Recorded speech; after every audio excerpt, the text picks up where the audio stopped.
T time पे उस body ने कितना डिस्टेंस ट्रेवल किया होगा। ठीक है, उसको हम कैसे करते हैं अभी सीखते हैं। फिलहाल आप कुछ क्वेश्चंस और लिखते हैं, हम लोग उसको सॉल्व करेंगे, फिर उसमें आते हैं। लिखोगे नेक्स्ट क्वेश्चन। अच्छा, नेक्स्ट क्वेश्चन को लिखने के पहले मैं एक और चीज फिर तुम्हें बता दूं, ठीक है, उसके बाद करना।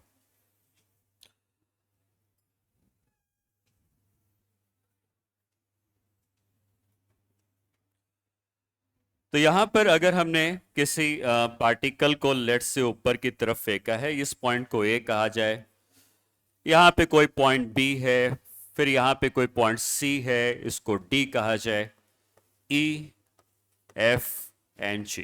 ठीक है, तो इस बात का ध्यान रखना है कि हमेशा जब बॉडी किसी डायरेक्शन में मोशन कर रही है तो आपने उसको जितनी स्पीड से ऊपर की तरफ फेंका होगा, ये बॉडी जब घूम के ग्राउंड पे गिरेगी तो उसके पास सेम स्पीड वापस से आ जाती है। मतलब जितनी स्पीड पॉइंट ए पर है उतनी स्पीड पॉइंट जी पर है। जितनी स्पीड से आप ऊपर फेंकते हो उतनी स्पीड से बॉडी ग्राउंड पे आके गिरती है। उसी तरीके से अगर बी और सी, ये दोनों पॉइंट, अगर बी और एफ की बात कर रहे हैं, अगर ये दोनों पॉइंट सेम लेवल पे हैं, ठीक है, अगर ये दोनों पॉइंट सेम लेवल पे हैं, एफ यहां पे पॉइंट हो गया, तो अगेन हम ये कहेंगे कि जिस पॉइंट पर ये बॉडी ऊपर जा रही है इसकी स्पीड वी बी की है और लौटते समय इसकी स्पीड वी एफ की है, तो ये दोनों स्पीड अगेन एक दूसरे के इक्वल होती है। ठीक है, तो किसी भी हॉरिजॉन्टल पॉइंट पे, जैसे यहां पर है, यहां पे बॉडी की स्पीड वी सी है और यहां बॉडी की स्पीड वी ई है, यहां पे जाने वाला पार्ट है, इधर लौटने वाला पार्ट है, लेकिन क्योंकि ये दोनों पॉइंट सेम लेवल पे हैं, सेम लेवल का मतलब सेम हॉरिजॉन्टल लेवल पे ये दो पॉइंट्स है, तो अगेन इन दोनों की स्पीड सेम आएगी। ठीक है, तो किसी भी बॉडी की जाते समय स्पीड और लौटते समय स्पीड सेम होती है, सेम हॉरिजॉन्टल पोजीशन पे। एक तो ये बात समझ में आई। दूसरी यहां पे एक और बात इंपॉर्टेंट है, वो ये है कि ए से लेकर बी तक जाने में उसने कुछ ना कुछ समय लगाया होगा और एफ से लेकर जी तक लौटने में भी उसने कुछ ना कुछ समय लगाया होगा। ये जाने वाली जर्नी है, ये लौटने वाली जर्नी है, लेकिन ये दोनों टाइम भी आपस में इक्वल होते हैं। मतलब आप ये कह सकते हो कि जितना टाइम उसने ए से बी जाने में लगाया है, सॉरी टाइम की बात कर रहे हैं, जितना टाइम उसने ए से लेकर बी तक जाने में लगाया है उतना ही टाइम उसने एफ से जी तक आने में लगाया है।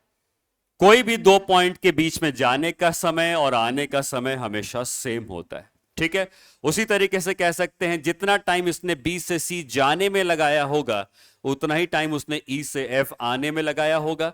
यहां पे कह सकते हैं जितना टाइम उसने सी से डी जाने में लगाया होगा उतना टाइम उसने डी से ई आने में लगाया होगा। तो जाने और आने का जो टाइम है वो सेम होता है और किसी भी हॉरिजॉन्टल पॉइंट पे जो स्पीड होती है वो सेम रहती है। आप ये भी कह सकते हो कि जितना समय उसने पूरा ऊपर जाने में लगाया है, कितना टाइम लगाया है ए से लेकर डी तक, उतने टाइम में वापस वो नीचे आ गया होगा। मतलब time from A to D is equal to time from D to जी।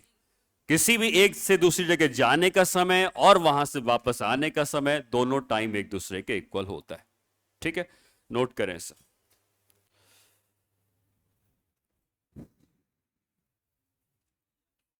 कहां पे बेटा? कौन से इसमें? ई जी की जगह ई एफ होगा। ठीक है।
ठीक है। और देखो, जो हम लोग पढ़ रहे हैं मोशन अंडर ग्रेविटी में वर्टिकल डायरेक्शन में, आगे जाके हमें यही सारी चीजें पढ़नी पड़ेंगी प्रोजेक्टाइल मोशन में। ऐसा एक मोशन होगा प्रोजेक्टाइल, वहां पर भी सेम तरीका काम करेगा। सेम तरीके का मतलब यह हुआ कि यह कहा जाएगा कि अगर यहां पर जितनी स्पीड से ऊपर जा रहा होगा, जब लौट के आएगा तो उतनी स्पीड से वापस नीचे भी आएगा।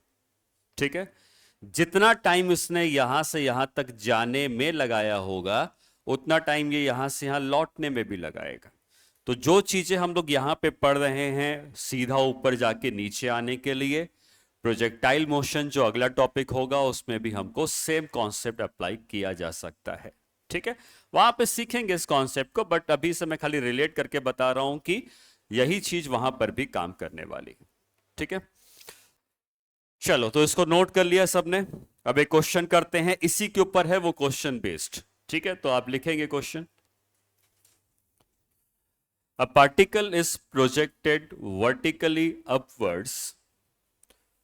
A particle is projected vertically upwards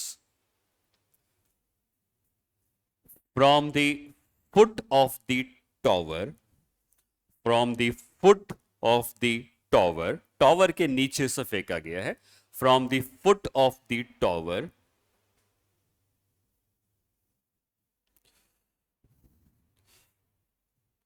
full stop. The particle crosses the top of the tower. The particle crosses top of the tower after 6 seconds. Particle crosses top of the tower after 6 seconds and again after 12 seconds.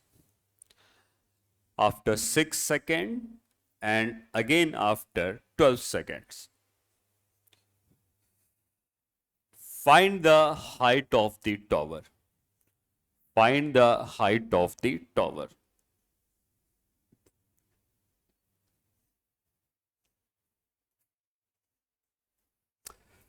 ठीक है, करें try.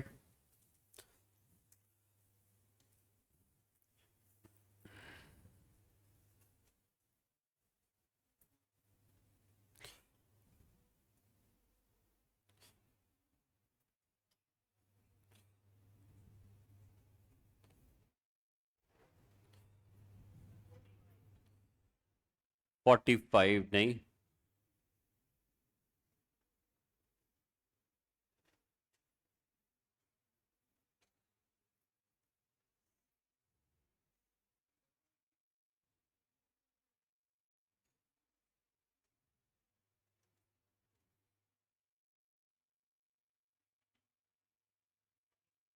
नहीं 180 नहीं है,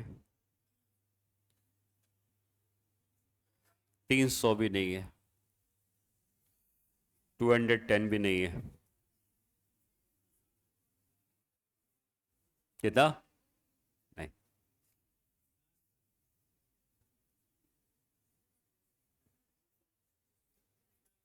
कितना?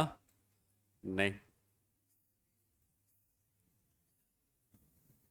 Question समझ में आया है मेरे ख्याल से। मैं फिर से एक बार बता दूं अगर इनको नहीं समझ में आया है। एक टॉवर है और इस टॉवर के फुट से एक पार्टिकल को ऊपर की तरफ फेंका गया है। ठीक है, तो यहां से मान लेते हैं पार्टिकल को ऊपर की तरफ फेंका गया। कितनी स्पीड से फेंका गया ये नहीं बताया है, बट ये पार्टिकल ऊपर जाता है और लौट के ग्राउंड पे गिरता है। तो ये जो टॉवर का टॉप है ये यहां पर 2 बार पहुंचता है। एक बार पहुंचता है तो उस समय टाइम हुआ था 6 सेकंड, लेकिन 6 सेकंड पे ये पार्टिकल यहां रुका नहीं, ये ऊपर चलता गया, फिर कहीं और रुका, और फिर जब गिरा तो वापस यहां पहुंचा, और अब तक टोटल टाइम 12 सेकंड का बीत चुका है। तो एक बार वो ऊपर जा रहा था तो 6 सेकंड पे टॉप पे पहुंचा, लेकिन और ऊपर गया, फिर लौट के आया, फिर वहां पहुंचा, तो उस समय टाइम 12 सेकंड हुआ था। तो ये टॉवर की हाइट क्या है ये हमसे पूछी गई। नहीं, 360 आंसर। ठीक है।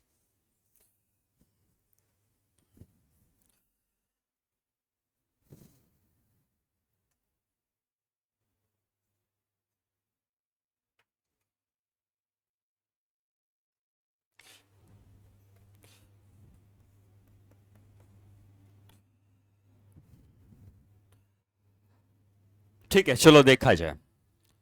6 सेकंड पे यहां पर है, 12 सेकंड पे यहां पर है। याद रखना ये टोटल टाइम की बात कर रहा है। यहां से यहां जाने में 6 सेकंड लगाया है और यहां से पूरा जाकर आने में 12 सेकंड का टोटल समय लगाया है। तो इनके बीच में उसने कितना समय बिताया? 6 सेकंड। भाई यहां से यहां तक में 6 सेकंड बिताया होगा। अगर इसके बीच में 6 सेकंड बिताया होगा तो क्या जितना समय ऊपर जाने में लगाता है उतना नीचे आने में लगाता है? यहां कब पहुंचा होगा? 3 सेकंड के बाद, मतलब 9 सेकंड। यहां पहुंचा होगा 3 सेकंड के बाद, मतलब 9 सेकंड। क्यों? क्योंकि यहां पे 6 सेकंड पे पहुंचा है, वापस यहां 12 सेकंड में पहुंचा है। इनके बीच में 6 सेकंड का समय उसने बिताया है। इन 6 में से क्या जितना समय ऊपर जाने में लगाता है उतना नीचे आने में लगाता है? तो 3 सेकंड के लिए ऊपर गया होगा और 3 सेकंड के लिए नीचे आया होगा। ऐसा तो नहीं कर सकता कि यहां से 4 सेकंड में ऊपर गया और 2 सेकंड पे गिर के आ गया। नहीं, मैंने बताया जाने का समय और आने का समय दोनों टाइम हमेशा इक्वल होते हैं। तो इसका मतलब अगर उसको 6 सेकंड का समय दिया गया है, यहां से यहां पहुंचने में 6 सेकंड का समय दिया गया है, तो उनमें से 3 सेकंड के लिए ऊपर गया होगा और 3 सेकंड के लिए वापस आ गया होगा। यहां कब आया होगा? 18 सेकंड। क्योंकि यहां से हाईएस्ट पॉइंट पहुंचने में कितना लगाया? 9। क्या वापस वही 9 सेकंड में वापस नीचे आ जाएगा, मतलब ग्राउंड पे गिरा होगा 18 सेकंड पे। ये भी टाइम हमसे पूछ सकता था। तो हमसे आप ये भी पूछ सकता था कितने टाइम के बाद ग्राउंड में गिरा। तो देखो ये सारी चीजें उसी से आई जो मैंने अभी थोड़ी देर पहले बताई। जाने का समय और आने का समय हमेशा इक्वल होता है। ठीक। अब हमको इस टॉवर की हाइट पूछी गई है, मतलब हमको क्या यहां से यहां तक का डिस्प्लेसमेंट पूछा गया है। और अगर हमको यहां से यहां तक का डिस्प्लेसमेंट पूछा गया है, हमको इस पॉइंट को अगर मैं ए कह दूं और इस पॉइंट को बी कह दूं, तो अगर मैं ए से बी का डिस्प्लेसमेंट निकाल लूं तो क्या वही टॉवर की हाइट है? लेकिन ए से बी के डिस्प्लेसमेंट निकालने में मुझे इनिशियल वेलोसिटी नहीं पता है। अगर यू पता चल जाए तो फिर हम ये टॉवर की हाइट को निकाल सकते हैं। यू कहां से आएगा? यू आ जाएगा, अब किसी भी दो पॉइंट के बीच में इक्वेशन बना दो। मान लो मैं इस पॉइंट को सी कहता हूं, तो अगर मैं ए से लेकर सी तक इक्वेशन बनाता हूं तो इनिशियल वेलोसिटी कितनी है? नहीं पता। फाइनल वेलोसिटी कितनी है? 0, क्योंकि सी तो हाईएस्ट पॉइंट है। एक्सेलरेशन कितना है? -10। टाइम कितना लगाया? जब तीन चीजें पता है तो क्या नोन हम निकाल सकते हैं यू। यहां से हमने v is equal to U plus A T apply किया, यहां से हमको u आ जाएगा 0 is equal to U plus A है -10 इंटू टाइम है 9। तो u की वैल्यू आ जाएगी 90 के बराबर। हमको इनिशियल वेलोसिटी मिल गई। एक बार हमको इनिशियल वेलोसिटी मिल गई, अब मुझे कहीं से कहीं तक का डिस्प्लेसमेंट पूछेगा, निकाल सकते हैं। और टॉवर की हाइट का मतलब हो गया ए से लेकर बी तक का डिस्प्लेसमेंट। तो अब इक्वेशन कहां से कहां बनाई जाएगी? ए से लेकर बी तक की। अब हमको इनिशियल वेलोसिटी पता चल चुकी है, 90 की है। एक्सेलरेशन हमको पता है -10 का है। टाइम भी हमको पता है 6 सेकंड का है 6 सेकंड में वहां पहुंच गया है ना? 6 सेकंड में यहां पहुंच गया है, तो 6 सेकंड में जो जो डिस्प्लेसमेंट चलेगा वही क्या टॉवर की हाइट होनी चाहिए। अब अगर हम एस निकाल लें तो हमको टॉवर की हाइट आ जाएगी।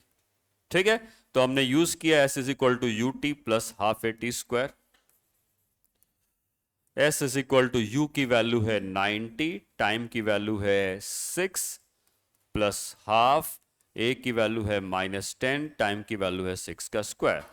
अब सॉल्व करते हैं, एस की वैल्यू 360 आ जाती है और जो डिस्प्लेसमेंट आया है वही टॉवर की हाइट हो जाएगी। ठीक है, तो टाइम का हमने यूज किया, जाने का समय और आने का समय का यूज किया, जिसकी मदद से पहले यू निकाल लिया। बिना यू के हम सॉल्व नहीं कर सकते हैं क्वेश्चन, तो पहले यू निकाला और यू निकालने के बाद हमने डिस्प्लेसमेंट निकाला। ठीक है,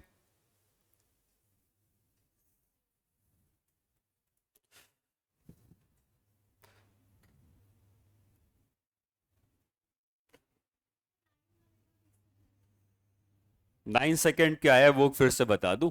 ठीक है, बताता हूं, अभी इसको नोट कर लो, फिर से बता दूं।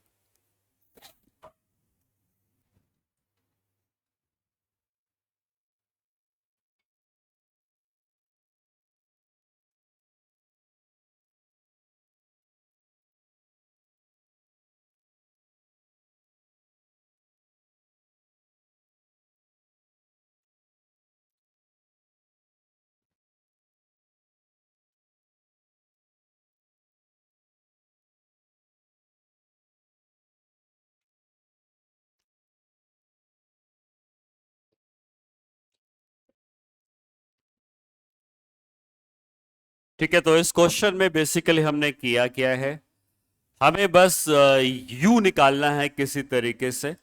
अगर u निकल जाएगा, यहां की इनिशियल वेलोसिटी निकल जाएगी, तो यहां से यहां तक का डिस्प्लेसमेंट निकालकर हम हाइट निकाल सकते हैं। बट u कैसे निकाला जाए? तो u निकालने के लिए हमने क्या किया, हमको यह बताया गया था कि पार्टिकल ग्राउंड से जब फेंका गया तो टॉवर के टॉप में यह 2 बार पहुंचा। एक बार पहुंचा 6 सेकंड के बाद और दूसरी बार पहुंचा 12 सेकंड के बाद। मतलब इनके बीच में उसने 6 सेकंड का समय बिताया है। तो 6 सेकंड का समय अगर बिताया है तो तुम बताओ कि हमने यही तो सीखा कि अगर कोई पार्टिकल ऊपर फेंकते हैं तो किसी भी एक लेवल से जाने का समय जो होता है और उस लेवल से वापस आने का जो समय होता है वो सेम होता है। मतलब अगर यहां पर वो 6 सेकंड पे है और यहां पे 12 सेकंड पे है, तो मान लेते हैं कि x टाइम के लिए ऊपर गया होगा, तो क्या x टाइम पे वापस नीचे आ गया होगा? तो x टाइम ऊपर गया, x टाइम नीचे गया, तो टोटल कितना समय हो गया? 2x। और 2x क्या 6 के बराबर है? क्योंकि इनके बीच में उसने कितना समय लगाया? 6 सेकंड लगाया। तो 2x अगर 6 है तो x क्या आ गया? 3। x अगर 3 आ गया तो मतलब 3 सेकंड के लिए ऊपर गया है और 3 सेकंड के लिए नीचे गिरा है। और 3 सेकंड के लिए ऊपर गया है तो 6 सेकंड तो पहले ही हो चुके थे, 3 सेकंड मतलब 9 सेकंड के बाद वो हाईएस्ट पॉइंट पे पहुंच चुका होगा। ठीक है। अच्छा, एक बात और मुझे बताओ, यहां पे जो s है ये क्या बताता है? डिस्प्लेसमेंट। ठीक। अगर मैं टाइम को 12 सेकंड पुट कर देता तो क्या होता? 12 सेकंड पर उसका डिस्प्लेसमेंट कितना है? सेम है, क्योंकि 6 सेकंड पर भी वो सेम हाइट पर है और 12 सेकंड पर भी वो सेम हाइट पर है। हाइट मतलब डिस्प्लेसमेंट है, उसको फर्क नहीं पड़ता कि ऊपर से जाके आया है या नहीं आया है। 6 सेकंड के बाद भी ये टॉवर की हाइट के बराबर डिस्प्लेसमेंट पे है और 12 सेकंड के बाद भी वो टॉवर की हाइट के बराबर ही डिस्प्लेसमेंट पे है। तो अगर मैं यहां पे 12 पुट करता तो क्या हमारा सेम आंसर आता? आ जाता।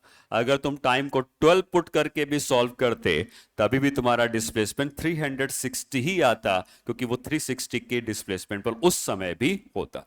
तो उसका डिस्प्लेसमेंट एक बार नहीं 2 बार हुआ है 360। और लास्ट क्लास में याद करो मैंने क्वेश्चन करवाया था जिसमें मैंने कहा था कि पार्टिकल को ऊपर फेंका गया है मेरे ख्याल से 40 मीटर पर सेकेंड से, और मैंने पूछा था कि 60 मीटर की हाइट पर वो कब पहुंचेगा। तो क्या 2 टाइम आए थे? क्योंकि एक बार जाते समय और एक बार लौटते समय। यहां पर ही वही है, इस टॉवर की हाइट पर वो 2 बार पहुंचेगा, एक बार जाते समय पहुंचेगा और फिर एक बार लौटते समय भी सेम हाइट पर पहुंचेगा। ठीक है। तो जाने और आने का समय सेम होता है, ये कॉन्सेप्ट आपको याद रखना है। नोट कर लिया सबने?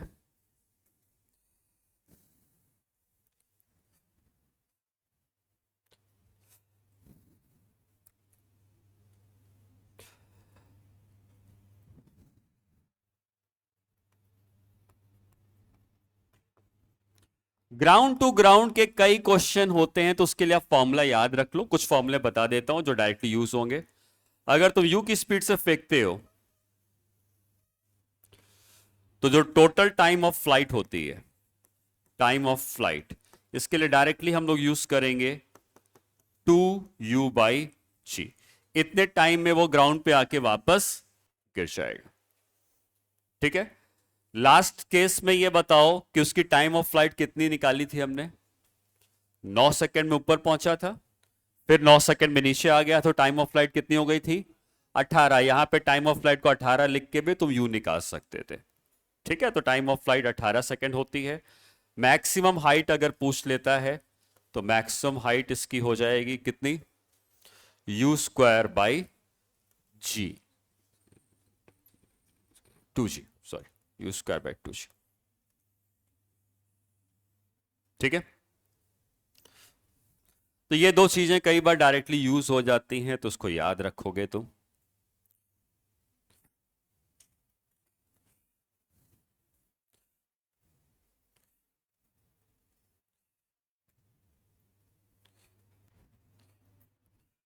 कितने समय में वो हाईएस्ट पॉइंट पे पहुंचेगा?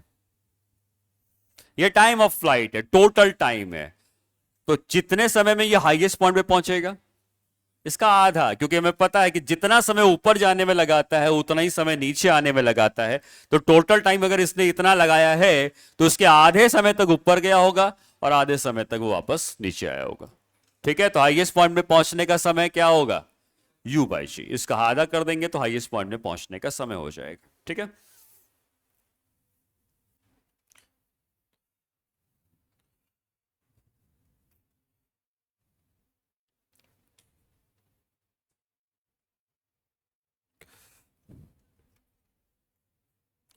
और हाईएस्ट पॉइंट पे उसकी वेलोसिटी 0 होती है। ठीक है,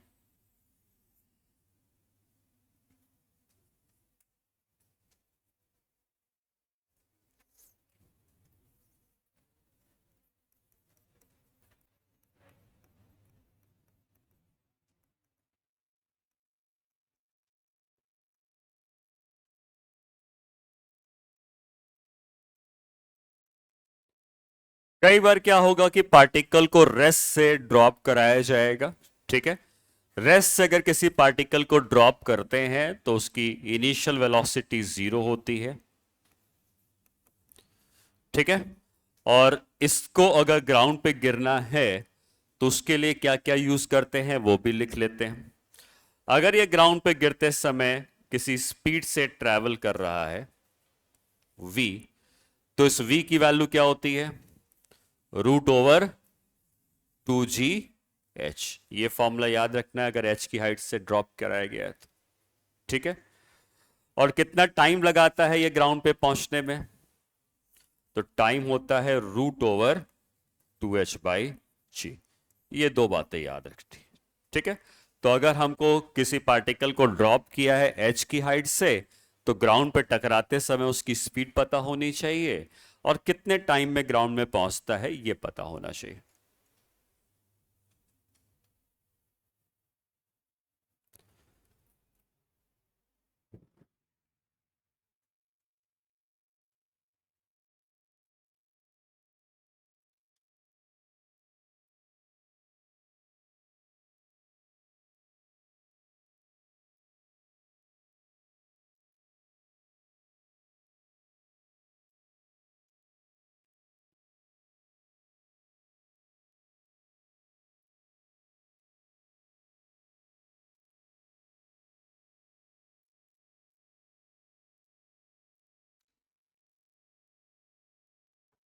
ठीक है, नोट किया। ओके,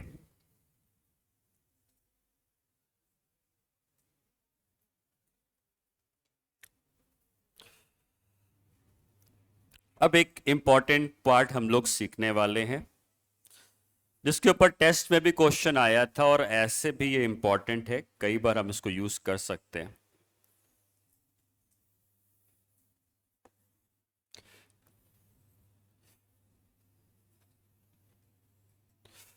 ठीक है, तो अब ये इस बात को समझो कि जब भी कोई पार्टिकल हम ऊपर फेंकते हैं तो हाईएस्ट पॉइंट पे ये जब भी पहुंचेगा इसकी वहां वेलोसिटी हो जाती है 0। हाईएस्ट पॉइंट पे जब भी पहुंचेगा उसकी वेलोसिटी हो जाती है 0। तो ये क्वेश्चन सिमिलर है अगर हम हाईएस्ट पॉइंट से मोशन को देखना स्टार्ट करें, मतलब हम स्टार्ट ही कर रहे हैं यहां से देखना, हाईएस्ट पॉइंट से देखना स्टार्ट कर रहे हैं।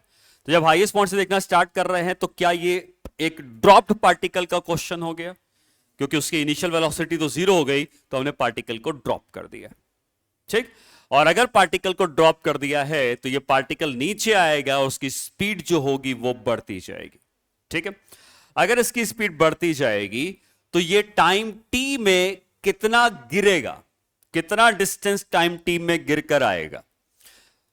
तो तुम्हें क्या s is equal to u t plus half a t square लगा सकते हैं। ठीक है, तुम्हें नोट नहीं करना है, अभी मैं खाली बता रहा हूं।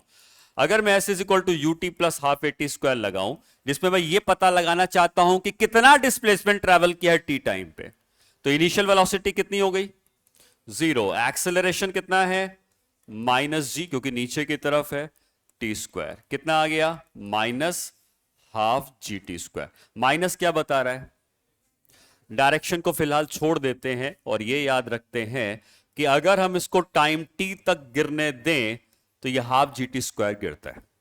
अगर हम इसको टाइम टी तक गिरने दें तो टाइम टी में ये ½ g t² गिर जाता है। समझ में आई ये बात? तो हम अगर बात कर रहे हैं पार्टिकल को, भले ही हमने नीचे से ऊपर फेंका है, तो नीचे से ऊपर फेंका, ऊपर पहुंचा, लेकिन यहां से अगर मैं टाइम स्टार्ट करता हूं, यहां से घड़ी स्टार्ट करते हैं, तो टाइम टी में वो इतना डिस्टेंस गिर जाता है। ठीक है, अब इधर आओ। यहां से यहां तक का डिस्टेंस भी तो वो जाते समय कवर किया होगा। यहां से यहां आने में उसने कितना टाइम लगाया? T time. टाइम पूछ रहा हूं, यहां से यहां आने में कितना टाइम लगाया? यहां से यहां जाने में कितना टाइम लगाएगा? जाने और आने का समय तो सेम होता है। यहां से यहां जाने में टी टाइम में half G T square cover किया, यहां से यहां जाने में टी टाइम में वो कितना कवर करेगा? Half G T. क्या हो गया? क्या करना होगा इसको? ठीक है, यहां से यहां जाने में भी वो डिस्टेंस कवर करेगा हाफ जी टी स्क्वायर। देखिए बहुत इंपॉर्टेंट कॉन्सेप्ट है, फिर से समझते हैं। ठीक है, मैं बात कर रहा हूं लौटने वाले मोशन और जाने वाले मोशन में। अगर हम यहां से देखें तो हम कह सकते हैं कि यहां से लेकर यहां तक अगर उसने टी टाइम के लिए ट्रेवल किया है तो हाफ जी टी स्क्वायर गिरा होगा। टी टाइम में वो हाफ जी टी स्क्वायर गिरा होगा। लेकिन अगर यहां से यहां तक टाइम टी है तो यहां से यहां तक भी तो टाइम टी ही लगाया होगा। और टाइम टी में जितना ये गिरा है, क्या टाइम टी में उतना ही उठा है? टाइम टी में जितना ये गिरा है, टाइम टी में उतना ही वो उठा है। मतलब हाईएस्ट पॉइंट की अगर मैं बात कर रहा हूं तो जाने में और आने में अगर मैं सेम टाइम तक उसको ऊपर जाने दूं और सेम टाइम तक नीचे गिरने दूं, तो जितने टाइम में वो ऊपर जितना जाएगा उतने टाइम में नीचे भी वो उतना ही गिरेगा। मतलब एक सेकंड में जितना ऊपर उठेगा अगले एक सेकंड में उतना ही नीचे जाएगा। एक सेकंड में जितना ऊपर उठेगा अगले एक सेकंड में उतना ही वो नीचे गिरेगा। 2 सेकंड में जितना उठेगा अगले 2 सेकंड में उतना ही वो नीचे गिरेगा।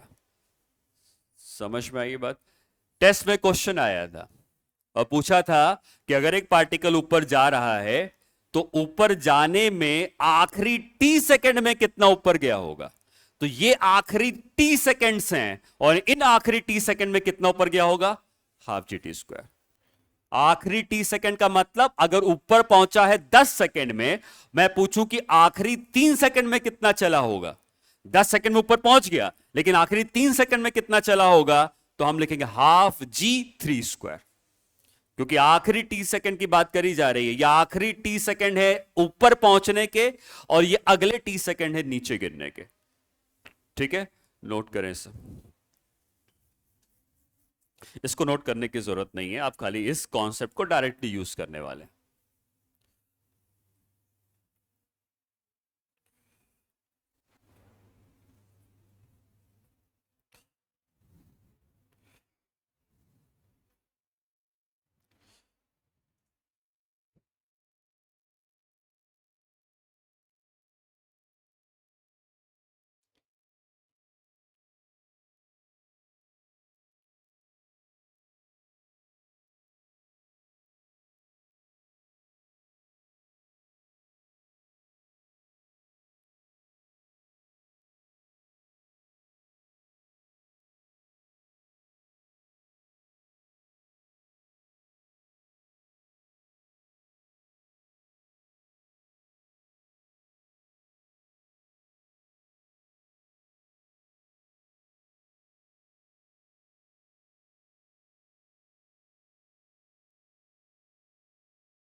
ठीक है, तो चलो इस पॉइंट को मैं अगर ए कहता हूं, इसको बी कहता हूं, इसको सी कहता हूं। ठीक है, तो मैं बेसिकली ये बताना चाहता हूं कि ए से बी तक इसने टाइम लगाया है टी का और बी से लेकर सी तक भी उसने टाइम लगाया है टी का। ये सारी जो डिस्टेंस हम कैलकुलेट कर रहे हैं वो हाईएस्ट पॉइंट के रेस्पेक्ट में कैलकुलेट कर रहे हैं। हमको इसके पहले वाले पार्ट से कोई लेना देना नहीं है, हम सिर्फ हाईएस्ट पॉइंट की बात कर रहे हैं। तो हाईएस्ट पॉइंट पे पहुंचने में उसने जितना भी समय लगाया होगा उसके आखिरी टी सेकंड में हाफ जी टी स्क्वायर ऊपर चढ़ा होगा और अगले टी सेकंड में वापस हाफ जी टी स्क्वायर नीचे गिर जाएगा। मतलब अगर वो 10 सेकंड में ऊपर पहुंचा है तो आखिरी 1 सेकंड में हाफ जी वन स्क्वायर ऊपर चढ़ा होगा और अगले 1 सेकेंड में वही हाफ जी वन स्क्वायर वो नीचे गिर जाएगा। ठीक है, अब इसके ऊपर क्वेश्चन एक तो टेस्ट में आया था वैसा बन जाता है, और भी कई क्वेश्चन बनते हैं, मैं भी करवाता हूं। लिखोगे क्वेश्चन,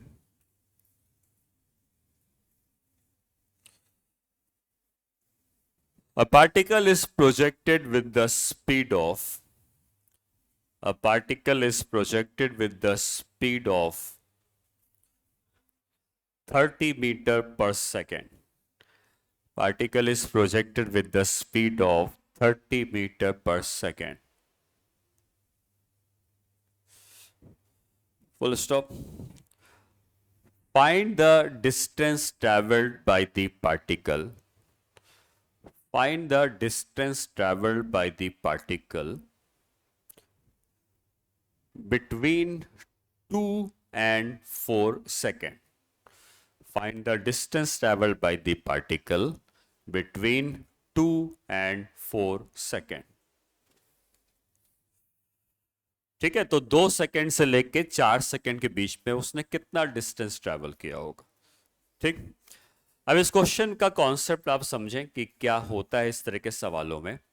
अगर तुम फॉर्मूला लगा के करना चाहते हो S is equal to u t plus half a t square, और एक बार तुम टाइम को पुट करोगे 2 सेकंड और दूसरी बार पुट करोगे 4 सेकंड और उनका डिफरेंस ले लोगे तो आंसर गलत आएगा, क्योंकि ये जो S है ये डिस्टेंस नहीं बताता है, ये डिस्प्लेसमेंट बताता है। तो ये वाला फॉर्मूला यहां पे काम नहीं करने वाला है। तो फिर क्या करना है, तो फिर तुम्हें ऐसे समझना है कि ये पार्टिकल ऊपर गया होगा, लौट के वापस आया होगा। तो हो सकता है कि 2 सेकंड पे यहां पर हो, 4 सेकंड पे यहां पर हो, तो हमको ये पूरे डिस्टेंस निकालने की बात कर रहा है। ठीक है, डिस्प्लेसमेंट से आंसर क्यों नहीं आएगा, क्योंकि डिस्प्लेसमेंट क्या करता है, सिर्फ एक डायरेक्शन के लिए काम करता है, लेकिन जब वो लौटने लगेगा तो डिस्प्लेसमेंट अलग आएगा और डिस्टेंस अलग आएगा। ठीक, तो ऐसे क्वेश्चन में सबसे पहला काम होगा कि तुम ये पता लगाओगे कि हाईएस्ट पॉइंट पे वो कब पहुंचा। तो हमें अभी कुछ देर पहले टाइम ऑफ फ्लाइट लिखा था, याद है? टाइम ऑफ फ्लाइट कितनी थी?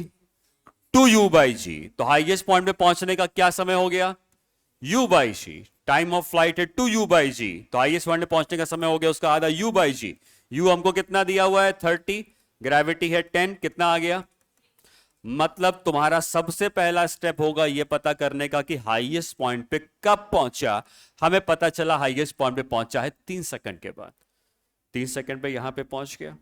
ठीक, 2 सेकंड पे क्या कहीं और होगा, जा रहा होगा, और 4 सेकंड पे वापस नीचे गिर रहा होगा, तो 4 सेकंड मान ले यहां पहुंच जाएगा। क्या ये दोनों सेम डिस्टेंस होंगे? क्यों? क्योंकि 1 सेकंड के लिए ऊपर चढ़ा है और 1 सेकंड के लिए नीचे गिरा है। तो 1 सेकंड में जितना ऊपर गया होगा, क्या 1 सेकंड में उतना ही नीचे आया होगा? कितना आया होगा? क्या फॉर्मूला बताया अभी मैंने इसका? Half G T square. क्या टाइम 1 सेकंड मिला है उसको? 1 सेकंड के लिए गिरा है तो हाफ जी टी स्क्वायर। और ये कितना होगा? इसको भी 1 सेकंड मिला है, हाफ जी टी स्क्वायर। कितना आ गया? यहां से 5, यहां से कितना आ गया? 5, कितना चला? 10 मीटर का डिस्टेंस उसने ट्रैवल किया है। समझ में आई ये बात? तो ऐसे सवाल जब तुमको दो टाइम के बीच का डिस्टेंस पूछता है, तो आपको सबसे पहला काम है यह पता कर लो कि हाईएस्ट पॉइंट पे पहुंचा कब। अगर हाईएस्ट पॉइंट पे 3 सेकंड पे पहुंचा है और हमको डिस्टेंस निकालना है 2 से लेकर 4 के बीच में, तो 2 से 3 में उसको 1 सेकंड मिला, तो 1 सेकंड में चलेगा हाफ जी वन स्क्वायर, और 3 से 4 में फिर से 1 सेकंड मिला तो फिर से चलेगा हाफ जी वन का स्क्वायर। दोनों को जोड़ देंगे, टोटल डिस्टेंस आ जाएगा। ठीक है,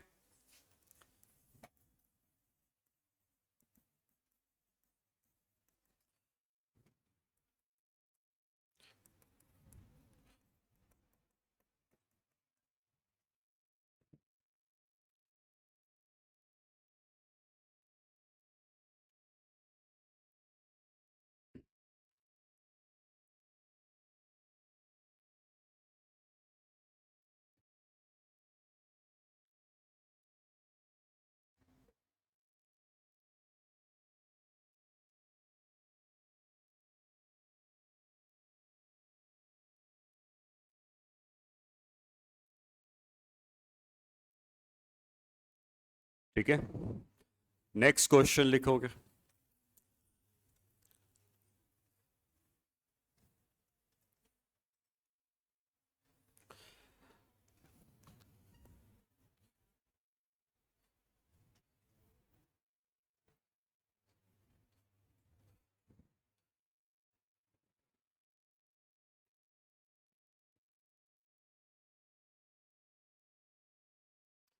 लिखते हैं, particle is projected vertically upwards, particle is projected vertically upwards with the speed of 90 meter per second, 90 meter per second. Find the distance traveled between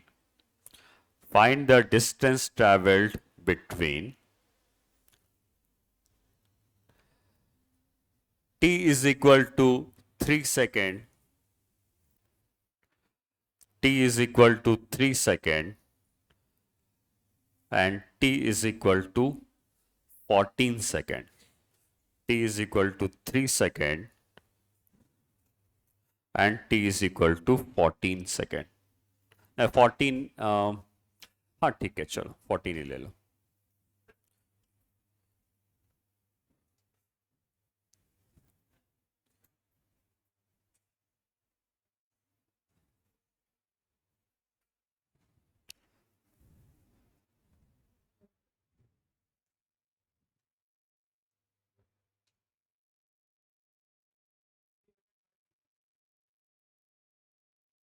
हाँ ठीक है।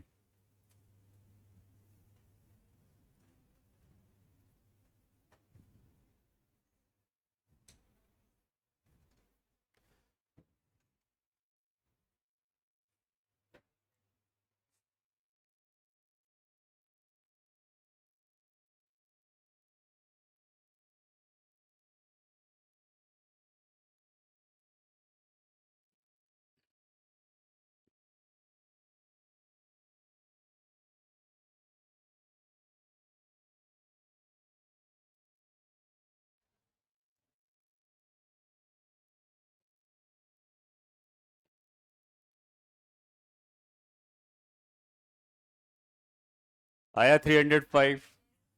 ठीक है, तो फर्स्ट स्टेप में आपको अगेन यही पता लगाना है कि हाईएस्ट पॉइंट पे वो कब पहुंचता है। तो हाईएस्ट पॉइंट पे पहुंचने का समय हमको पता है u बाई जी है, तो हमने टाइम को पुट किया u बाई जी, तो u की वैल्यू है 90, g की वैल्यू है 10। पता चलता है कि 9 सेकंड के बाद वो ऊपर पहुंच जाता है।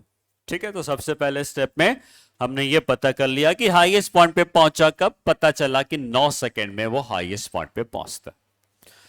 हमको क्वेश्चन में पूछा है between t is equal to 3, है ना, t इज इक्वल टू 3 से लेकर t इज इक्वल टू 14। हमको नहीं पता कि 9 पे 3 पर कहां है, 14 पे कहां है, हमें नहीं पता, बट ये तो पक्का है कि 9 सेकंड पे अगर यहां पहुंचा होगा तो 3 सेकंड पे कहीं पहले ही होगा और 14 सेकंड में कहीं आगे ही होगा। तो इधर है 9 सेकंड, इधर है 3, इधर है 14। अब हमको पता करना है ये डिस्टेंस, यहां से यहां तक ये डिस्टेंस और यहां से यहां तक ये डिस्टेंस, दोनों में एक ही फॉर्मूला लगाना है, हाफ जी टी स्क्वायर, जहां पे टी वो टाइम है जो उसने उन दो पॉइंट्स के बीच में लगाया है।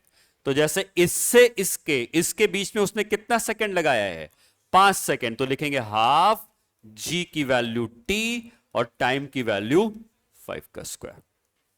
ठीक, और यहां से यहां तक कितना समय लगा है, 6 सेकंड, तो लिखेंगे हाफ जी की वैल्यू 10 और टाइम की वैल्यू 6 का स्क्वायर। सिंपल है, इसके बीच का टाइम इंटरवल देख लो, 6 सेकंड है तो 6 का स्क्वायर हो जाएगा, इसके बीच का टाइम इंटरवल देख लो 5 सेकंड है तो 5 का स्क्वायर हो जाएगा।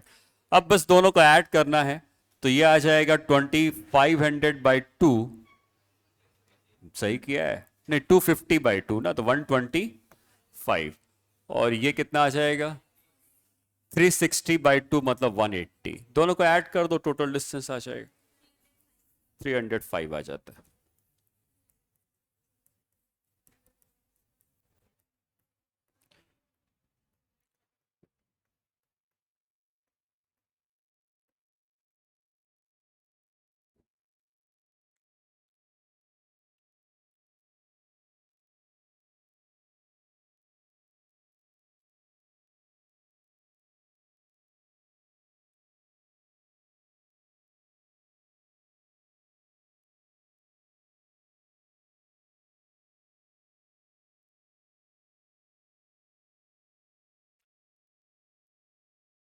Next question.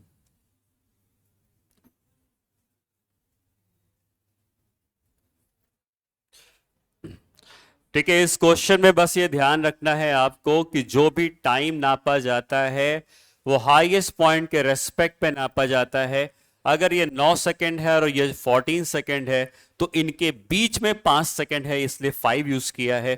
3 और 9 के बीच में 6 सेकंड है, इसलिए यहां पे 6 यूज किया है। ठीक है, तो हाईएस्ट पॉइंट से कितना टाइम आगे गया या हाईएस्ट पॉइंट से कितना टाइम पीछे गया, वही टाइम हमको लगाना है।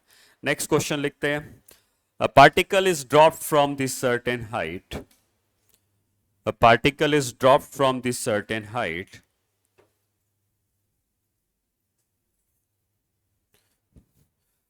and it travels, particle is dropped from the certain height and it travels the distance of 45 meters, travels the distance of 45 meters in the last second of its motion, in the last second of its motion before striking the ground, in the last second of its motion before striking the ground.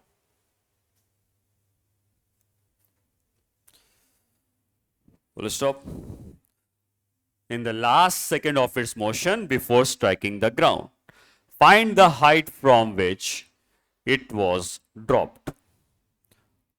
Find the height from which it was dropped.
ठीक है,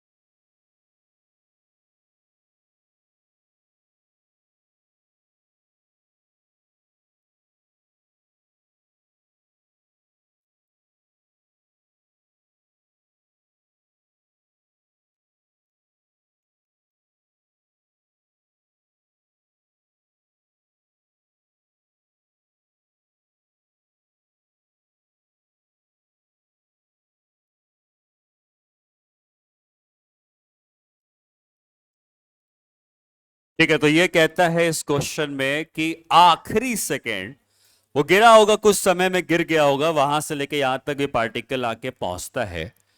but जो इसका आखिरी second था उस आखिरी second में वो 45 मीटर चलता है, ये हमको बताया गया। ठीक है, ये आखिरी सेकेंड है, हमको नहीं पता ये आखिरी सेकेंड कितना है। आखिरी सेकेंड है तो 1 सेकेंड का, है तो 1 सेकेंड का, लेकिन हमको ये नहीं पता कि वो कौन सा वाला है, 4th है, 5th है, 6th है। 1 सेकेंड है लेकिन कौन सा ये नहीं पता। तो मान लेते हैं कि इसको यहां से यहां तक गिरने में मान लेते हैं कि टोटल टी का टाइम लगा है। मान लेते हैं यहां पहुंचता है टाइम टी पे, तो यहां कब पहुंचा होगा? 1 सेकेंड पहले ही तो पहुंचा होगा, t-1 पे ही तो पहुंचा होगा। 1 सेकेंड का इंटरवल है, ये आखिरी सेकेंड तो 1 सेकेंड का ही इंटरवल हुआ। ये कितना होगा? Half G T minus one का कह सकते हैं। जब भी हाईएस्ट पॉइंट से डिस्टेंस होगा हम हाफ जी टी स्क्वायर लेने वाले हैं। तो अगर यहां तक टाइम टी माइनस वन हुआ है तो half G T minus one का स्क्वायर कह सकते हैं। और ये टोटल क्या कह सकते हैं? हाफ जी, क्योंकि ये पूरा टाइम तो है टी का और यहां से यहां तक का टाइम है टी माइनस वन का। तो पूरे हाफ जी टी स्क्वायर में से ये घटा देंगे तो क्या ये 45 मीटर जो दिया है वो आ जाना चाहिए। समझ में आई बात? तो हम यहां पे लिखने वाले हैं half G T square minus half G T minus one का whole square is equal to 45। ठीक है, जी की वैल्यू कितनी होती है? 10 होती है। पुट करते हैं तो यहां आएगा 5t स्क्वायर और यहां आएगा 5t माइनस वन का whole square is equal to 45। 5 को कॉमन ले सकते हो दोनों से, तो 5 को कॉमन लिया तो T square minus T minus one का whole square is equal to 9। अब चाहो तो उस ब्रैकेट को खोल दो या ए स्क्वायर माइनस बी स्क्वायर से कर लो, तुम्हारी मर्जी है। चलो हम इस ब्रैकेट को ही खोल देते हैं। तो A square plus B square minus 2ab ये आ जाएगा is equal to 9। T square minus T square minus 1 plus 2t is equal to 9। T square cancel हो जाएगा, 2t is equal to 10। T मिल गया 5 सेकेंड, मिल गया टी। और इस टी को यहां रख देंगे तो क्या टोटल हाइट आ जाएगी? यही पूछा गया था, टोटल हाइट क्या होगी? टाइम को पुट कर दोगे टोटल हाइट आ जाएगी। समझ में आया तरीका क्या है? ठीक है, फिर से बता दूं। हमको कहता है कि आखिरी 1 सेकंड में 45 मीटर गया है, आखिरी 1 सेकंड। तो हमको नहीं पता कि आखिरी 1 सेकंड कौन सा है। तो मैंने मान लिया कि टोटल यहां तक गिरने में उसने टाइम टी लगाया है और 1 सेकंड पहले यहां पर होगा तो टाइम टी माइनस वन हुआ होगा। 1 सेकंड पहले टाइम टी माइनस वन हुआ होगा। तो टी टाइम पे गिरता है हाफ जी टी स्क्वायर और टी माइनस टाइम पे गिरता है half G T minus one का होल स्क्वायर। इन दोनों का जो डिफरेंस है वो 45 आना चाहिए, वहां से टी आ जाएगा और फिर हम टोटल हाइट निकाल सकते हैं। ठीक है, हाँ। क्यों? ये तो एक ही डायरेक्शन का मोशन है ना, इसमें डायरेक्शन बदला उसने? नहीं बदला, तो सेम आएगा। ठीक है, तो जब हाईएस्ट पॉइंट से हम क्वेश्चन कर रहे हैं, एक ही डायरेक्शन के लिए कर रहे हैं, तो हम ऐसे कर सकते हैं। ठीक है, तो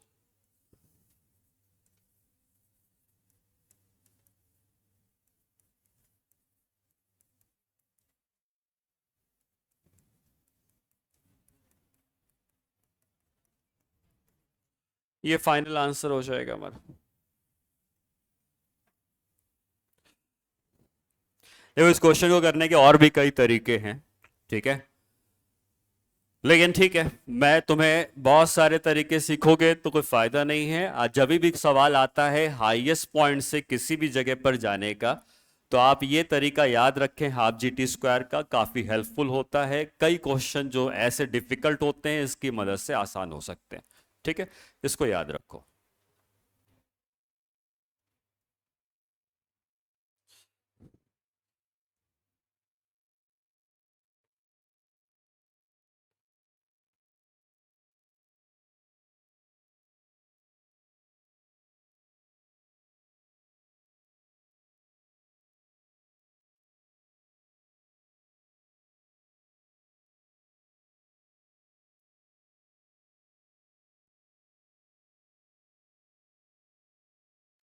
हाँ, ये सिर्फ तभी काम करेगा जब उसकी इस पॉइंट पे वेलोसिटी 0 होगी।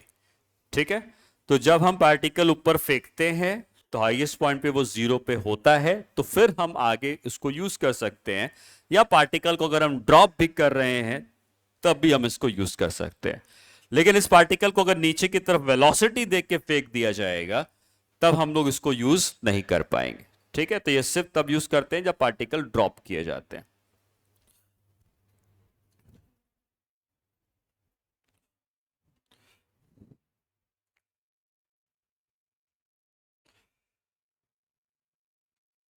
नेक्स्ट क्वेश्चन लिखते हैं।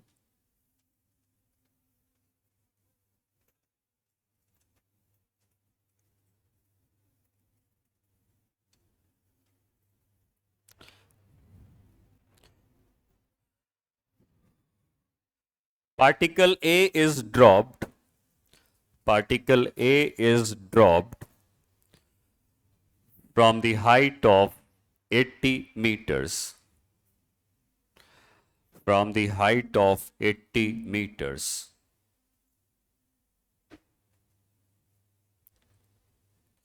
Full stop. With what velocity? With what velocity particle B should be thrown downwards?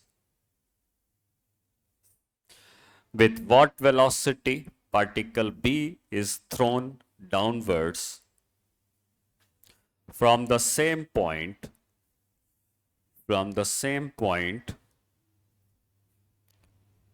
after 1 second, from the same point after 1 second,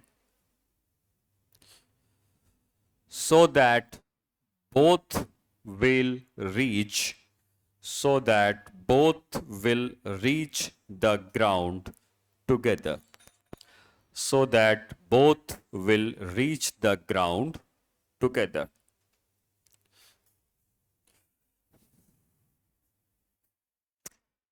समझ में आया क्वेश्चन? पार्टिकल ए को ड्रॉप किया गया, पार्टिकल बी को 1 सेकंड के बाद नीचे फेंका गया। फेंकना पड़ेगा क्योंकि दोनों को ग्राउंड एक साथ पहुंचाना है। तो पार्टिकल ए को ड्रॉप किया गया, 1 सेकंड पार्टिकल बी को फेंका गया। कितनी स्पीड से फेंके जिससे दोनों ग्राउंड एक साथ पहुंचे? ये क्वेश्चन है।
हाँ, कितना 35/3?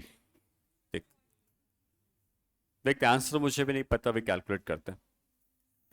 बस क्वेश्चन में ये समझना है कि एक पार्टिकल को ड्रॉप किया गया है और दूसरे पार्टिकल को नीचे की तरफ फेंका गया है। दोनों एक साथ पहुंचने हैं, लेकिन उसको 1 सेकंड कम मिला है क्योंकि वो 1 सेकंड के बाद फेंका गया है। तो पहले तो ये बताओ पार्टिकल एक को ग्राउंड पहुंचने में कितना समय लगेगा? तो कितनी हाइट में है इसकी? 80 मीटर। और यहां से यहां जाने में उसको टाइम लगेगा, अगर टी का, तो हाफ GT² को क्या 80 कह सकता हूं मैं? क्योंकि जहां भी रेस्ट से मोशन स्टार्ट होगा, आप सीधे सीधे कह सकते हैं कि टाइम टी पे वो हाफ GT² गिरेगा। तो हाफ GT² की वैल्यू 80 के बराबर है। जी की वैल्यू 10 पुट कर देंगे तो 5t² 80 हो जाएगा। t² की वैल्यू 80/5 कितनी आएगी? 16। टाइम कितना आ गया? 4 सेकेंड पार्टिकल ए गिरने में लगाता है। तो पार्टिकल ए ग्राउंड में पहुंचने में 4 सेकेंड लगाता है, लेकिन पार्टिकल बी को वही दूरी कवर करनी होगी कितने समय में? 3 सेकेंड में, क्योंकि उसको 1 सेकेंड के बाद फेंका गया है। तो उसको 3 सेकेंड का ही समय मिलेगा उस दूरी को कवर करने में। तो 4 सेकेंड इसने लगाया तो उसको 3 सेकेंड लगाना पड़ेगा। इनिशियल वेलोसिटी हमको नहीं पता, वही निकालनी है। एक्सेलरेशन -g मतलब -10 के बराबर है। डिस्प्लेसमेंट किसके बराबर है? क्या वो भी 80 मीटर गिरने वाला है? तो डिस्प्लेसमेंट को क्या लिखना चाहिए? -80। ध्यान रखना माइनस क्यों लिखा है? क्यों? क्योंकि वो नीचे की तरफ गिर रहा है, और जो भी नीचे की तरफ आता है उसका डिस्प्लेसमेंट नेगेटिव में रखना होगा। ठीक है? तो यहां पे डिस्प्लेसमेंट अगर पॉजिटिव लिख दोगे तो गलत हो जाएगा, डिस्प्लेसमेंट को यहां पे -80 लिखना होगा, क्योंकि पार्टिकल ऊपर से चल के नीचे आ रहा है, तो जब नीचे आ रहा है तो डिस्प्लेसमेंट नेगेटिव होना चाहिए। ठीक है, तो फिर आप पुट कर सकते हैं s is equal to u t plus half AT square. s की वैल्यू है -80, u की वैल्यू नहीं पता, टाइम लगा है 3 सेकेंड, हाफ a की वैल्यू है -t, टाइम है 3 का स्क्वायर। तो ये हो जाएगा -80 इज इक्वल टू 3u, ये -9545 आ जाएगा। ठीक है, तो यहां से u की वैल्यू कितनी आ जाएगी, ये उधर चला जाएगा तो प्लस हो जाएगा 50 67 35/3। प्लस में आ रहा है या माइनस में आ रहा है, माइनस में आया है। क्यों आया है माइनस में, क्योंकि नीचे की तरफ फेंका गया है, उसका डायरेक्शन नीचे की तरफ है और नीचे की तरफ नेगेटिव होता है, इसलिए यू की वैल्यू माइनस साइन के साथ आई। ठीक है,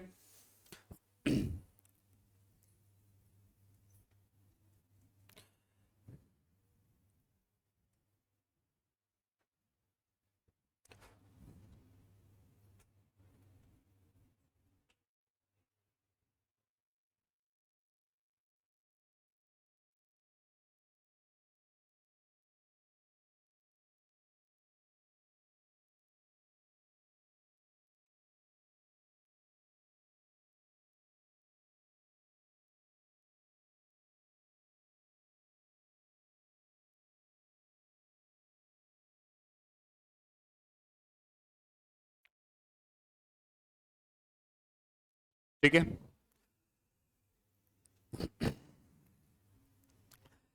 पार्टिकल को ड्रॉप करने का मतलब इनिशियल वेलोसिटी का जीरो होना जरूरी नहीं है, ये इस बात पर डिपेंड करता है कि हमने उसको कहां से ड्रॉप किया। जैसे अगर मैं अभी एक जगह पे खड़ा हुआ हूं और पार्टिकल को ड्रॉप करूंगा तब उसकी इनिशियल वेलोसिटी जीरो है, लेकिन अगर मैं चलते हुए पार्टिकल को ड्रॉप करूंगा तो मेरी जितनी स्पीड है पार्टिकल की इनिशियल स्पीड उसी के बराबर होगी। जैसे अगर मान लो तुम ट्रेन से कोई बॉल को ड्रॉप करते हो तो क्या बॉल सीधी नीचे गिर जाती है, नहीं। अगर तुम बाहर खड़े होकर देखोगे तो बॉल तुमको प्रोजेक्टाइल मोशन में जाती हुई दिखती है। ठीक है, मतलब बेसिकली सिर्फ इतना है कि अगर मैं इस पेन को पकड़ा हुआ हूं तो मेरी स्पीड और पेन की स्पीड दोनों सेम है। अगर मैं मान लो लिफ्ट में हूं और ऊपर जा रहा हूं तो मैं जितनी स्पीड से ऊपर जा रहा हूं लिफ्ट में, ये पेन भी उतनी स्पीड से जा रहा है ऊपर, सेम स्पीड है। और जैसे ही मैंने इसको ड्रॉप किया तो इसकी इनिशियल वेलोसिटी अब जीरो नहीं है, इसकी इनिशियल वेलोसिटी वही है जिस वेलोसिटी से हम उस समय एक साथ ऊपर की तरफ चल रहे थे। तो यह बात याद रखनी है कि इनिशियल वेलोसिटी जीरो तभी होती है जब जो उसको ड्रॉप कर रहा है वो खुद भी रेस्ट में था, तभी उसकी इनिशियल वेलोसिटी जीरो है। लेकिन जो ड्रॉप कर रहा है अगर वो खुद चल रहा था तो जितनी वेलोसिटी से चल रहा था वही उसकी इनिशियल वेलोसिटी कही जाएगी। ठीक है, तो इस पॉइंट को नोट करिए। when particle is dropped when particle is dropped then its initial velocity when particle is dropped then its initial velocity need not be zero. When particle is dropped then its initial velocity need not be zero.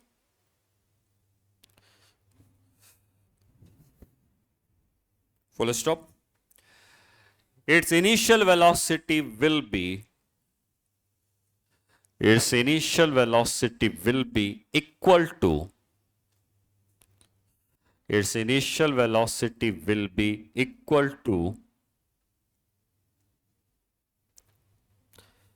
the velocity of the place.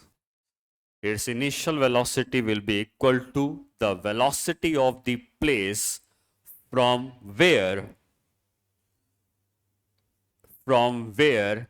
it was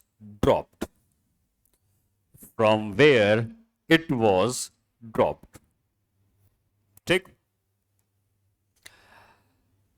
ठीक है, अभी इसके ऊपर एक question करते हैं। जैसे मान लो कि हम एक लिफ्ट के अंदर हैं और लिफ्ट ऊपर जा रही है कांस्टेंट स्पीड से, ठीक है, 10 मीटर पर सेकंड की स्पीड से लिफ्ट ऊपर जा रही है। तो अगर मैंने इस पेन को पकड़ा है या मैंने कोई कॉइन सिक्का पकड़ा हुआ है, तो सिक्के की भी उस समय स्पीड 10 मीटर पर सेकंड के बराबर है। उस सिक्के का एक्सेलरेशन कितना है? नहीं है, क्योंकि वो सिक्का कांस्टेंट स्पीड से चल रहा है, लिफ्ट 10 मीटर पर सेकंड से चलती जा रही है, सिक्का भी 10 मीटर पर सेकंड से चलता जा रहा है। उस समय उसका एक्सेलरेशन 0 है, क्योंकि वो मेरे कंट्रोल में है। मैंने सिक्के को पकड़ा हुआ है, कुछ फोर्स लगा के पकड़ा होगा, जिससे ग्रेविटी के फोर्स को मैंने कैंसिल कर दिया होगा, नेट फोर्स उसके ऊपर 0 लग रहा होगा और वो कांस्टेंट स्पीड से चलता जा रहा है। लेकिन जैसे ही मैंने सिक्के को छोड़ा, लिफ्ट अभी भी चल रही है, जैसे ही सिक्के को छोड़ा, इस सिक्के की इनिशियल वेलोसिटी क्या लेंगे? 10, जिस वेलोसिटी से लिफ्ट चल रही थी, ठीक। लेकिन जैसे ही मैंने सिक्के को छोड़ा, क्या इसके पास अब एक्सेलरेशन आया है? आ गया है, क्योंकि अब यह ग्रेविटी उसको खींचने लगेगी, अब वो फ्री फॉल अंडर ग्रेविटी कर रहा होगा। लेकिन जब तक वो ग्राउंड में पहुंचेगा, क्या लिफ्ट का बॉटम वहीं रहा होगा ऊपर? तो उसको अब रिलेटिव मोशन से करेंगे आगे। इस सवाल को जो मैं बताया उसको रिलेटिव मोशन से करेंगे, क्योंकि सिक्का तो नीचे गिर रहा होगा, लिफ्ट भी ऊपर जा रही होगी, दोनों मोशन कर रहे होंगे, और सिक्का कुछ चला होगा, लिफ्ट कुछ चली होगी, फिर सिक्का लिफ्ट से टकराया होगा। इसको हम रिलेटिव मोशन से करेंगे, ज्यादा आसानी से होगा। ऐसे क्वेश्चन को हम जहां पे दो लोगों का मोशन होने लगता है, वो रिलेटिव मोशन से करते हैं, ठीक है। बट फिलहाल एक और क्वेश्चन हम लोग करेंगे, नोट करोगे इस क्वेश्चन को।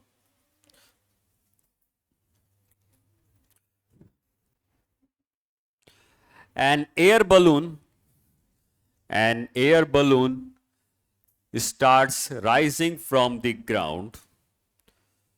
An air balloon starts rising from the ground with the constant speed of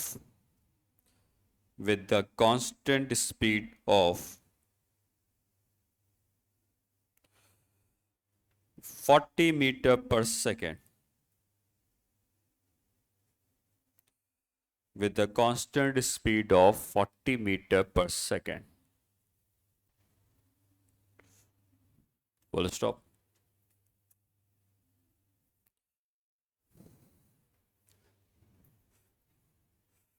After 2.5 seconds,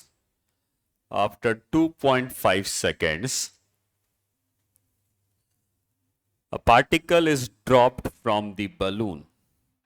After 2.5 seconds, particle is dropped from the balloon.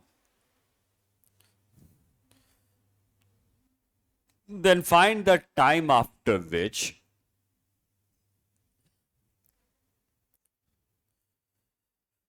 the particle will reach the ground. Then find the time after which the particle will reach the ground.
ठीक है, तो ये कहता है कि air balloon है जो कि कांस्टेंट स्पीड से ऊपर की तरफ राइज कर रहा है।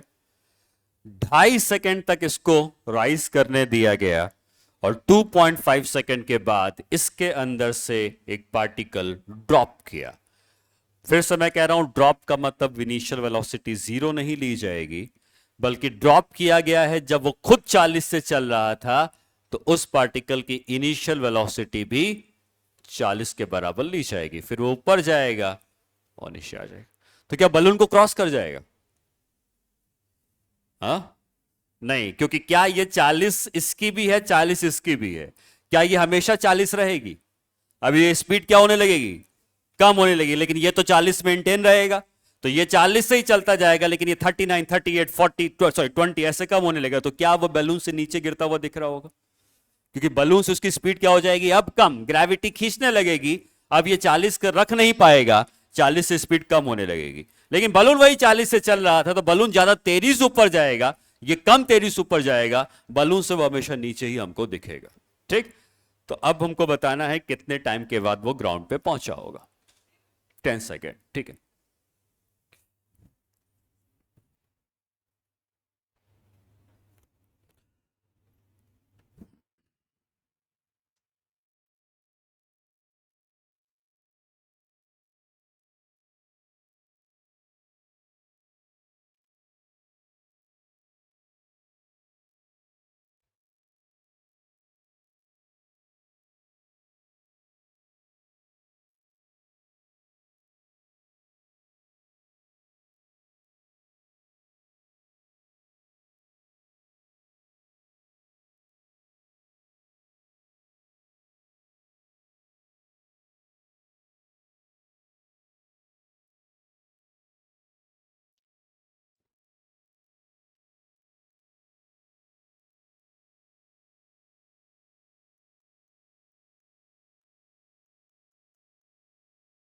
दो चीजें तो पता है पार्टिकल के लिए, इनिशियल वेलोसिटी 40 है, इस क्वेश्चन में यही कॉन्सेप्ट या यूज करना है कि बलून की जितनी स्पीड है पार्टिकल की भी वही इनिशियल स्पीड है। तो 40 की इनिशियल वेलोसिटी हो गई, एक्सेलरेशन -10 का हो गया। टाइम पूछा है, अगर हम एक और चीज पता कर लें डिस्प्लेसमेंट, तो टाइम निकल आएगा। और डिस्प्लेसमेंट पता करने के लिए बलून को कितने समय तक ऊपर राइज करने दिया गया? 2.5 सेकेंड। तो 2.5 सेकेंड में ये कांस्टेंट वेलोसिटी से जा रहा है, ध्यान रखना, बलून एक्सेलरेट नहीं कर रहा है। तो बलून के लिए क्या कह सकते हैं हम लोग? बलून के लिए कह सकते हैं डिस्प्लेसमेंट इज इक्वल टू, इसके लिए UT plus half it square नहीं लगेगा, क्योंकि ये तो एक्सेलरेट कर ही नहीं रहा है। और जब कांस्टेंट वेलोसिटी से चलता है तो displacement is equal to velocity into time. कितनी वेलोसिटी से चला? 40 की। कितने समय तक? 2.5। कितना हाइट चल गया? 100 मीटर। इसका मतलब ये इस समय 100 मीटर की हाइट पर था। जब पार्टिकल को ड्रॉप किया गया तो ये 100 मीटर की हाइट पे था। तो अब बताओ, ये पार्टिकल यहां से गिर के यहां पहुंचेगा, कितना डिस्प्लेसमेंट ट्रेवल करेगा पार्टिकल? अरे बिल्डिंग के ऊपर से पार्टिकल फेंकने वाले सवाल हमने किया था। ये बिल्डिंग के ऊपर से पार्टिकल ऊपर फेंका, जाके ग्राउंड पे गिर गया, कितना डिस्प्लेसमेंट लेंगे? +100 या -100? माइनस, क्योंकि यहां से लेकर यहां गिरा है, तो गिरा तो नीचे ही है ना, और नीचे की तरफ गिरा है, तो डिस्प्लेसमेंट को हमें -100 लेना है। ठीक है, ये वही सवाल हो गया जैसे बिल्डिंग के ऊपर से फेंकते हैं, वही सवाल हो गया कि हमने बिल्डिंग के ऊपर से फेंका है, और फेंका यहां से है, गिरेगा नीचे, तो डिस्प्लेसमेंट हमको -100 लेना पड़ेगा। टाइम निकालना है, फॉर्मूला लगा दो, S = UT + ½ स्क्वायर। ठीक है, तो ये क्वेश्चन मैंने ऐसा लास्ट क्लास में भी करवाया था, और तुमने इसको सॉल्व भी किया था। क्वाड्रेटिक बनती है 40 × t + ½ -10 × t², तो -100 is equal to 40t -5t²। ठीक है, तो ये बनता था t² -8t -20 is equal to 0। तो t -10 t + 2 is equal to 0। तो टाइम की वैल्यू या तो 10 आती है या टाइम की वैल्यू -2 आती है। ये पॉजिटिव वाला आंसर होगा, माइनस वाला नहीं होगा। ठीक है, तो इधर का जो पार्ट है वो सेम है जो बिल्डिंग के ऊपर से पार्टिकल फेंकने वाला सवाल तुम्हें करवाया था। इस क्वेश्चन में एडिशनल हमने क्या सीखा? एडिशनल यही सीखा कि जितनी स्पीड से ये बलून जा रहा है, इनिशियल स्पीड वेलोसिटी उसकी उसी के बराबर लेके हम इस क्वेश्चन को करेंगे। ठीक है, चलो अब अगली क्लास में हम लोग ग्राफ का पार्ट स्टार्ट करेंगे, और कई क्वेश्चन हम लोग ग्राफ से भी कर सकते हैं। मैं बताऊंगा किन क्वेश्चंस को ग्राफ से करना ज्यादा आसान रहता है, रादर देन इक्वेशन लगा के करना। हम ये इक्वेशन लगा के सारे क्वेश्चन करे हैं, लेकिन ग्राफ से कई क्वेश्चन आसानी से होते हैं। ठीक है, उसको नेक्स्ट क्लास में पढ़ते हैं।